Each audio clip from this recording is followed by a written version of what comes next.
Taste the Daily. Taste the Daily. Chengalpattu மாவட்டம் பூஞ்சேரியில் நடந்த தமிழக வெற்றி கழகத்தின் 2ஆம் ஆண்டு துவக்க விழாவில் அக்கட்சியினரின் பேச்சில் கூட்டணி குறித்த விஷயங்கள், முரண்கள் உள்ளிட்டவைகள் வெளிப்பட்டன.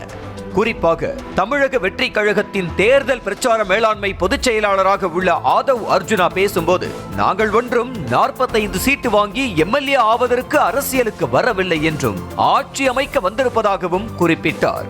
அதிமுக தாவேக கூட்டணி அமைய வாய்ப்புள்ளது என்றெல்லாம் பேச்சுகள் அடிபட்டு வந்த நிலையில் அவ்வாறான கூட்டணிக்கு தாவேக்கவிடம் எந்த திட்டமும் இல்லை என்பது ஆதவ் அர்ஜுனாவின் பேச்சின் மூலம் தெளிவாவதாக கூறப்படுகிறது.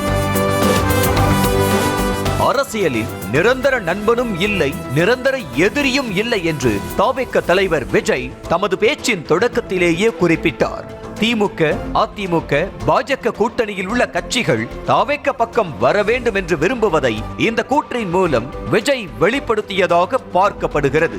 தொடர்ந்து பேசிய விஜய், தாவேக பண்ணையார்களுக்கான கட்சி இல்லை எனவும் பதவியில் இருப்பவர்கள் எல்லாம் பண்ணையார்களாக மாறிவிட்டதாகவும் விமர்சித்தார். பெஞ்சல் புயலால் பாதிக்கப்பட்டவர்களுக்கு நிவாரண உதவி வழங்க நேரடியாக களத்திற்கு செல்லாமல் பாதிக்கப்பட்ட மக்களை பனையூரில் உள்ள கட்சி அலுவலகத்திற்கு வரவழைத்து நிவாரண உதவிகள் வழங்கிய போது விஜய் பண்ணையார்த்தனமாக செயல்படுகிறார் என்ற விமர்சனம் இந்த நேரத்தில் நினைவு கூறப்படுகிறது. மும்மொழி கொள்கை விவகாரத்தில் மத்திய அரசும் மாநில அரசும் விளையாடுவதாக விமர்சித்த விஜய் மும்மொழி கொள்கையை தாவேக எதிர்ப்பதாக தெரிவித்தார். அப்போது ஹிந்தி திணிப்பு என்ற வார்த்தையே விஜய் குறிப்பிடாதது விமர்சனங்களுக்கு வழிவகுத்தது. கட்சி தொடங்கிய பின்பு திமுக மற்றும் பாஜகவை நேரடியாக பெயரிட்டு குறிப்பிடாமல் மறைமுகமாக மட்டுமே விமர்சித்து வந்த விஜய் இந்த விழாவிலும் அதையே பின்பற்றினார். திமுகவையும் பாஜகவையும் பெயர் குறிப்பிடாமலேயே விமர்சித்தார். இப்படியான முறையே வருங்காலத்திலும் மேடையில் விஜய் பின்பற்றுவாரா?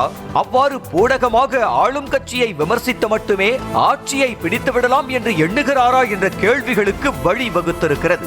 மும்மொழி கொள்கை விவகாரத்தை எதிர்க்கும் விஜய் ஹிந்தி எதிர்ப்பை கையில் எடுக்காதது ஏன் என்ற வினா எழுப்பப்படும் அதே வேளையில் அதன் மூலமாக பாஜக அனுதாபிகளின் வாக்குகளை தன் பக்கம் கவர ஹிந்தி எதிர்ப்பு பற்றி விஜய் பேசவில்லையா என்றும் சந்தேகத்தை எழுப்புகிறது. எம்ஜிஆரை புகழ்ந்தும் திமுக பாஜகவை எதிர்த்தும் பேசும் விஜய் அதிமுக வாக்குகளைத்தான் குறி வைக்கிறார் என்பது அவரது பேச்சிலிருந்து தெளிவாகிறது. எம்ஜிஆர் போன்ற திரை வெளிச்சம் ஜெயலலிதா பாணியில் அணுக முடியாத தலைவராக இருப்பது என அதிமுகவின் குணங்களோடு பொருந்தி போகும் விஜய் அதிமுக விமர்சனத்தை பெரிதாக எடுக்காததன் பின்னணியில் அரசியல் கணக்குகள் இருக்க வாய்ப்பிருப்பதாக கூறப்படுகிறது. விஜய் பேசியதிலிருந்தும் மேடையில் நடந்த நிகழ்விலிருந்தும் கட்சிக்குள் விஜய் பேச்சுகளுக்கு இருக்கும் உற்சாகம் பொதுவெளியில் இருக்குமா என்பதை விஜய் களத்தில் இறங்கும் போதுதான் கேட்க முடியும் என்ற நிலையே தொடர்கிறது. Taste the Daily.